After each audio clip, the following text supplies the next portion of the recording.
Look at the grand portraits of European royalty. You see kings and queens draped in velvet and jewels, their faces serene, their bearing divine. They appear as if sculpted by God himself, vessels of perfect lineage destined to rule. But behind the varnish and gold frames lies a deception. One dynasty, the mightiest in Europe, did not simply lose its grip on power. It corroded from within, eaten alive by its own obsession with bloodline purity. That dynasty was the Spanish Habsburgs. And their final monarch, Charles II of Spain, remains one of history's most disturbing examples of genetic collapse. His body was not merely frail, it was a living demonstration of what happens when a family treats its gene pool like a sealed vault. Charles could not chew properly, could not close his mouth, could not father children. His very existence horrified his own mother at birth. Yet this twisted story begins not with his deathbed, but with his arrival into the world. November 6, 1661. In the royal palace of Madrid, candles flickered in the birth chamber as midwives bent over the queen. The newborn heir was laid on linen sheets, but the moment the court physicians saw his head oversized, misshapen, his breathing shallow, they knew something was wrong. This was no healthy prince. His mother, Queen Mariana, recoiled at the sight of him. And though it may sound cruel, it was not calculated malice. It was instinct. Why? Because Mariana was not just Charles's mother. She was also his cousin and his aunt. His father, Philip IV, had married his own niece. The Spanish Habsburgs had woven a family tree so twisted that it had folded back upon itself, becoming less a tree than a circle. For 2 centuries, they had married cousin to cousin, uncle to niece, aunt to nephew. This was not romance. It was policy. They even had a motto, "Let others wage war." You happy Austria, Mary. But the happy marriages were not to strangers. They were to one another. The intent was to preserve dynastic power, to keep royal blood untainted by outsiders. What it created instead was what scientists now call genetic suicide. Over 80% of Spanish Habsburg marriages united close relatives. Not distant cousins you meet at a family reunion, but men and women who shared grandparents or even parents. By the time Charles II was born, every one of his great-grandparents traced back to the same royal couple, Philip I and Joanna of Castile. The consequences were catastrophic. Modern geneticists who analyzed Charles' sDNA calculated his inbreeding coefficient, essentially the percentage of his genome inherited in duplicate from shared ancestors. For most humans, the number is negligible. For the child of a brother-sister union, it is 0.25. For Charles, it was 0.254. He was more inbred than the child of siblings. Numbers alone cannot convey the horror. But Charles's life would. As an infant, he could not feed properly. His jaw was already misaligned, his lips unable to form a strong seal. He struggled to suckle, his oversized head lolling weakly as nurses tried to guide him to nourishment. In an age before infant formula, this was nearly a death sentence. The wet nurses reported that the baby rarely cried not from contentment, but from sheer lack of energy. He would lie silent and pale, as if drained before life had even begun. The royal physicians, among the finest in Spain, confessed bewilderment. They had never seen a child so fundamentally compromised. The whispers began. Perhaps the boy was bewitched, cursed by sorcery or punished by God. But the truth was simpler and far crueler. His curse was his own bloodline. As the years passed, the extent of his frailty became undeniable. At 4 years old, Charles still could not walk. His legs, bowed and brittle from rickets, could not support his weight. He had to be carried in special chairs by attendants, the heir to the Spanish throne transported like an infant. At the same age, he still could not speak. His tongue was abnormally large, crowding his misshapen mouth. When he finally did attempt words after his 4th birthday, they emerged as garbled noises, wet and incomprehensible. Courtiers delicately noted that His Majesty's speech requires interpretation, but interpretation was generous. What they meant was that his tongue protruded constantly, his jaw jutted so far forward that his lips could not meet, and saliva streamed down his chin. Servants hovered nearby with cloths to wipe the endless drool of the boy who would be king. This deformity became infamous, the Habsburg jaw. Imagine grabbing a normal human skull and pulling the lower jaw several inches forward. The result is a mouth that cannot close, teeth that never meet, and a tongue with no place to rest. Portraits of Charles attempted to disguise the deformity, showing him with his mouth slightly ajar as though caught mid-sentence. But in reality, his mouth hung open perpetually. Foreign envoys meeting the prince for the first time recorded their shock in private letters. One French diplomat wrote that the boy's jaw protruded so far he seemed to have 2 faces, one behind the other. At mealtimes, the effect was even more grotesque. Charles could not chew. Every meal, every day, for his entire life, he swallowed food whole. Meat was chopped into tiny morsels. Bread was soaked in wine until it dissolved. Vegetables were mashed into pulp. One ambassador noted with horror that His Majesty swallows all he eats whole. His 2 rows of teeth cannot meet. And so, from the very beginning, Charles's reign was overshadowed not by political turmoil or rebellion, but by the simple fact that the body destined for kingship was not built for life at all. As Charles grew older, the contrast between his royal title and his broken body widened into a chasm. By age 6, the palace had already endured repeated crises. Childhood illnesses struck him in waves: measles, chickenpox, rubella, smallpox. Each time, courtiers feared the heir would not survive the night. Each time he lingered on, battered and scarred.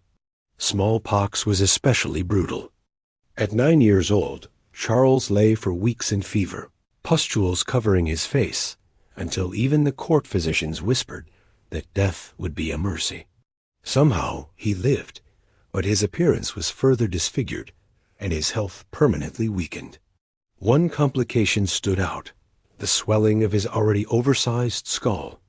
The physicians described a curse upon the prince.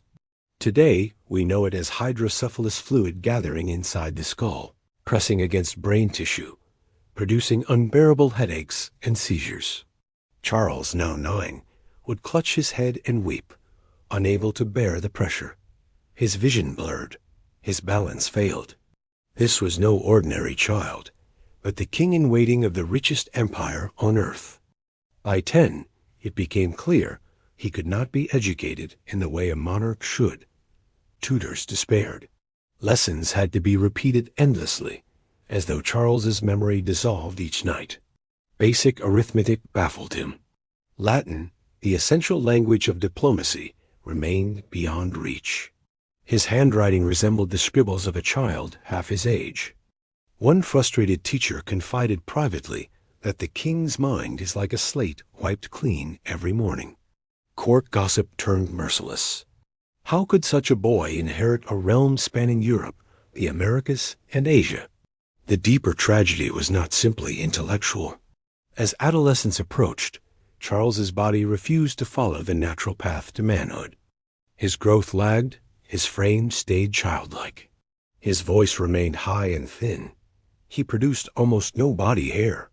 He seemed trapped in a twilight state, neither boy nor man, an eternal child in a failing body. For a king, whose single duty above all others was to produce heirs, this was catastrophic. By 18, the pressure became unbearable. The Council of State arranged his marriage to a French princess, Marie-Louise of Orleans, 17 years old, radiant, intelligent, and full of life. The wedding was meant to seal an alliance, and more urgently, to prove that Charles could sire an heir. Observers noted the shocking contrast. She glided down the aisle, luminous in silk and lace, while Charles shuffled stiffly, supported by attendants.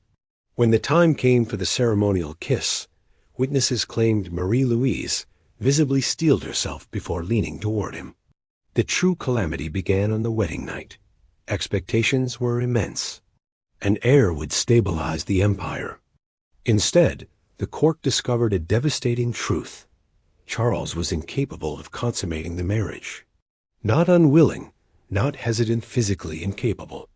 Marie-Louise, raised in the sophistication of the French court, tried patience, tried gentleness, even instruction. Nothing worked. Years passed. No pregnancy came. Whispers turned to accusations. The queen was examined by physicians, who declared her fertile. The problem lay with the king, though no one dared put it into official record. Desperation drove the palace into absurd measures.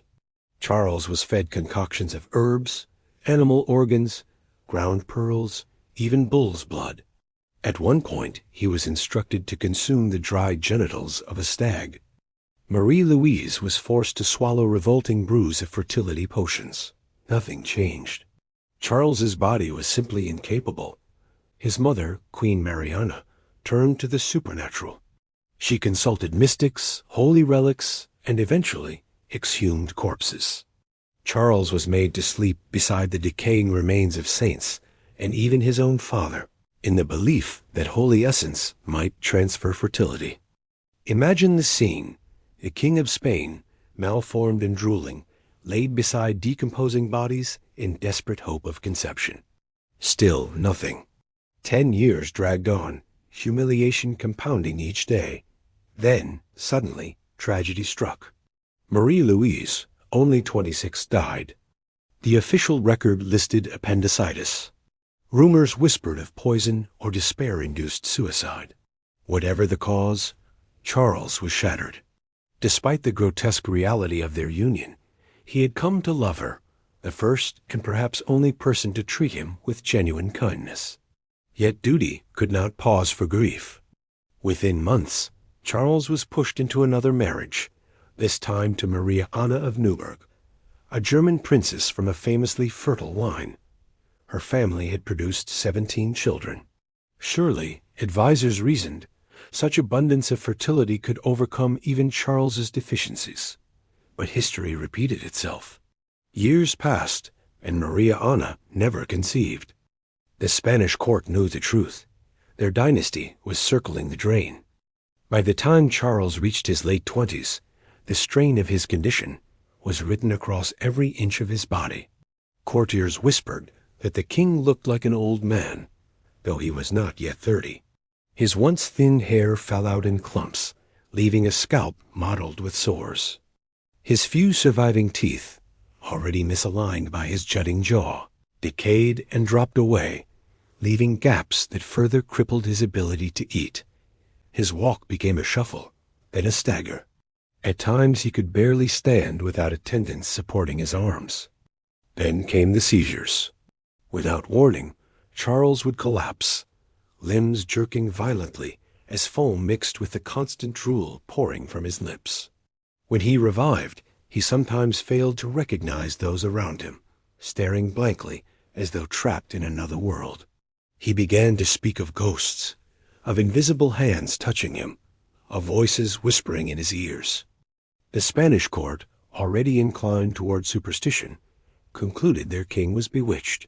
His subjects gave him a grim nickname, El Hechizado, the Bewitched. The fear grew so intense that even the Spanish Inquisition intervened. Exorcists were summoned. At one point, the king's own confessor was arrested on suspicion of witchcraft, accused of worsening the monarch's condition through dark arts. None of it mattered. No amount of ritual, relic, or prayer could alter the immutable facts written into Charles's DNA. He was not cursed by demons. He was cursed by his family tree. And yet, Charles himself believed the talk of sorcery. In lucid intervals he wept, asking what sin he had committed to deserve such torment. He clutched amulets, prayed over holy relics, endured bizarre purification rituals, all in vain. Each passing year tightened the noose. The body of Spain's king was decaying faster than his reign could sustain. By his mid-30s, Charles was a ghost of a man. Descriptions from foreign ambassadors are almost unbearable to read. They tell of skin hanging loose on his bones, his famous jaw protruding ever more grotesquely as his cheeks hollowed. His scalp was bare, his eyes sunken. He shuffled a few steps at a time, then collapsed in exhaustion. His speech, once slurred but still decipherable, dissolved into near incoherence. Courtiers leaned close, straining to catch fragments from the drooling, gasping monarch. The empire itself trembled. Spain's vast holdings lands across Europe, the Americas, and the Philippines depended on one man's ability to produce an heir. That hope had long since evaporated. Now the question was not whether Charles could continue the line, but whether he could even survive another year. Diplomats circled like vultures, anticipating the collapse. Rival powers France, Austria, England prepared for the inevitable scramble once the Spanish throne became vacant. Still, Charles lingered on, trapped in a body that defied nature by clinging to life. But it was no life worth envying. His days were consumed by pain. He could not eat without choking, could not walk without staggering, could not think clearly for more than a few moments at a time. His body was a patchwork of failures, his mind slipping into shadow. As if to mock his torment, the rituals grew more grotesque. Exorcists chanted over him, sprinkling holy water. Physicians pressed foul concoctions to his lips, insisting they would restore strength. Nothing worked. Charles became a living emblem of futility, an empire's hope bound in a frame that was visibly collapsing. And all the while, outside the palace walls, Spain's enemies sharpened their knives. They understood what the courtiers dared not say aloud. The King of Spain was dying, and with him, the Habsburg dynasty itself. By the late 1690s, Charles was only in his mid-30s, but to all who looked upon him, he seemed ancient.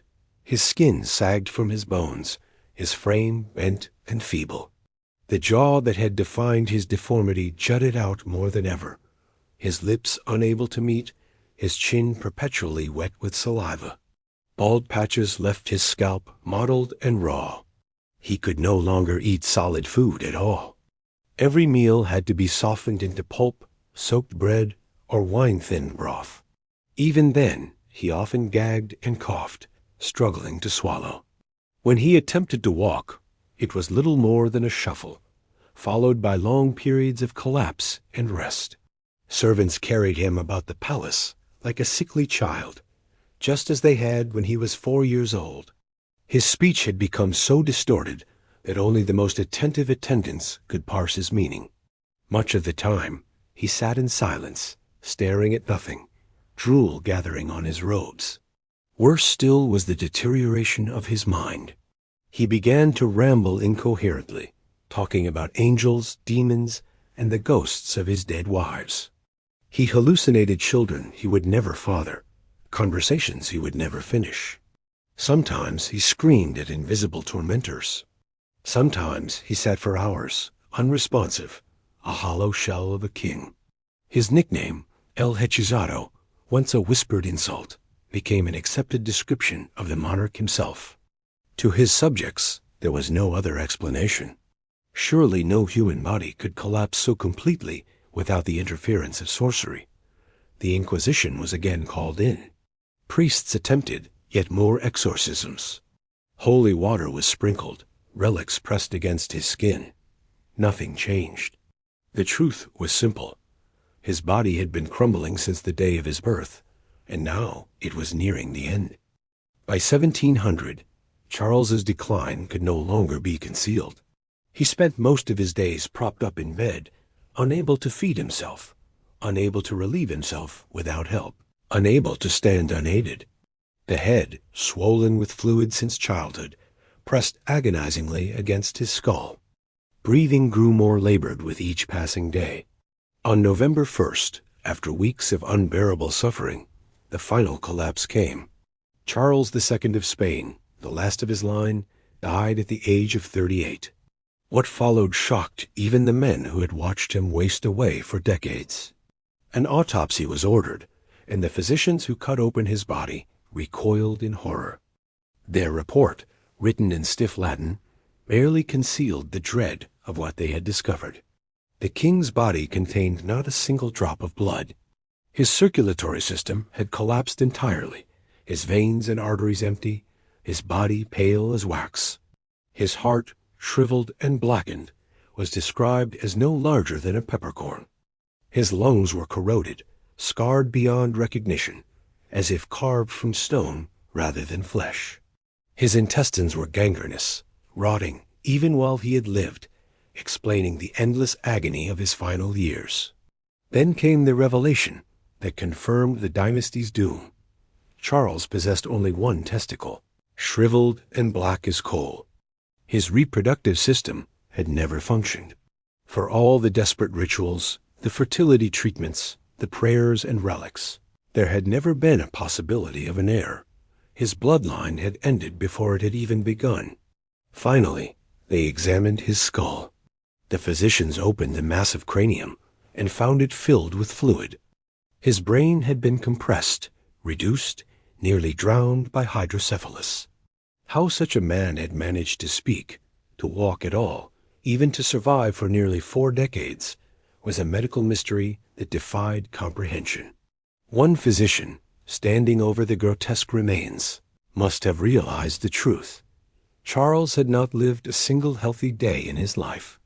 His body had been at war with itself from conception to death, each organ a battlefield of genetic collapse. The autopsy left the court shaken, but it was only centuries later that the true explanation would come to light. Modern geneticists, with tools unimaginable to 17th century physicians, examined the Habsburg line and reconstructed what had happened. The verdict was stark. Charles II was not a unique tragedy. He was the inevitable product of 200 years of deliberate inbreeding. Remember that coefficient of 0.254? That number means that a full quarter of Charles' genome was made up of identical copies inherited from common ancestors. For comparison, a child born of brother-sister incest has an inbreeding coefficient of 0.25. Charles exceeded even that. He was more inbred than the offspring of siblings. His genetic blueprint had been folded and refolded until entire sections were duplicated, repeating instructions for disaster. The consequences were written into his body. Scientists now believe Charles suffered from at least 2 major disorders, both triggered by his severely narrowed gene pool. The first was combined pituitary hormone deficiency. The pituitary gland, a tiny organ at the base of the brain, controls growth, puberty, metabolism. In Charles, it simply did not function. This explained his short stature, his failure to sexually mature, his weakness, his intellectual delays. He was trapped in a half-grown state, a body frozen between child and man. The second was likely distal renal tubular acidosis, a kidney disorder that prevents the body from balancing its blood chemistry. This would explain the rickets that bent his legs, the muscle weakness that left him unable to walk, and the constant fatigue that haunted his life. Add to these conditions hydrocephalus, which swelled his skull and compressed his brain, and mandibular prognathism, the infamous Habsburg jaw, and you had a perfect storm of inherited disasters. Some researchers have gone further, suggesting he may have suffered from a rare lysosomal storage disorder known as aspartoglucosamine. Patients with this condition appear normal in early childhood, then develop coarse facial features, intellectual disability, and shortened lifespans. The match with Charles's symptoms is chillingly precise. But whether it was one syndrome or many, the truth is unavoidable. Charles was not a medical accident. He was the predictable outcome of a dynasty that treated marriages like chess moves, closing the circle tighter and tighter until the blood itself turned toxic. Out of 34 children born to Spanish Habsburg monarchs, more than half died before the age of 10. Charles was simply the final, most grotesque example of a lineage breeding itself to extinction. And extinction is what followed. When Charles II died in 1700 without an heir, the Spanish Habsburg line ended. The throne he left vacant sparked the War of the Spanish Succession, a brutal conflict that redrew the map of Europe. For decades, armies clashed across the continent to determine who would control the empire Charles was too broken to pass on. Spain itself fractured, its once mighty power slipping into decline. The Bourbons, who eventually claimed the throne, learned from the nightmare. Royal marriages remained political, but never again did they dare pursue such relentless inbreeding. The cautionary tale of Charles II hung over every negotiation. No kingdom could afford another king who could not eat, speak, or produce an heir. Charles II's death was not just the end of a man. It was the end of a dynasty. The Spanish Habsburg line, which had dominated Europe for nearly 2 centuries, extinguished itself not through assassination or revolution, but through its own blood. The empire that stretched from Madrid to Mexico, from Peru to the Philippines, found itself suddenly without an heir. The war that followed reshaped Europe, but the story of Charles endured for a different reason. It became a warning. Generations later, his image still unsettles. In the Museo del Prado in Madrid hangs his portrait, painted with all the pomp expected of a king. Yet even the court artist could not conceal the truth. The swollen jaw, the slack mouth, the tired eyes, they betray what was obvious to anyone who met him. This was not the face of a ruler chosen by God. It was the face of a body collapsing under the weight of its own ancestry. For students of genetics, Charles II became a case study. His portrait appears in medical textbooks, his name cited when teaching about inbreeding coefficients and hereditary disease. The phrase Habsburg jaw entered the vocabulary of science, shorthand for the dangers of a closed gene pool. In laboratories and lecture halls, his life is dissected not as a tragedy of statcraft, but as a living demonstration of biology's uncompromising laws. Yet behind the charts and coefficients was a human being. Charles endured every humiliation, every indignity. He knew that he was failing in his most basic duty as a king, to produce an heir. He bore the pitying glances of courtiers, the whispers of foreign diplomats, the cold rituals meant to cure him. He was mocked as bewitched, as cursed, as grotesque. But his only crime was being born into a family that valued purity of blood more than the survival of its children. In his final letter, dictated because his hands could no longer hold a pen, Charles asked only for peace in death, the peace denied him in life. He had spent 38 years in a body that betrayed him, propped up on a throne like a marionette, a symbol of empire, even as he was stripped of dignity. For him, death was not defeat, but release. His story stands as one of history's clearest warnings. Power, wealth, and divine titles cannot override the simple truths of biology. In trying to keep power in the family, the Habsburgs destroyed their family altogether. Their portraits still hang, their palaces still stand, but their legacy is forever haunted by the image of a king who could not chew his food, who could not close his mouth, who could not leave behind a child to carry his name. The next time you look at a royal portrait, remember Charles II of Spain.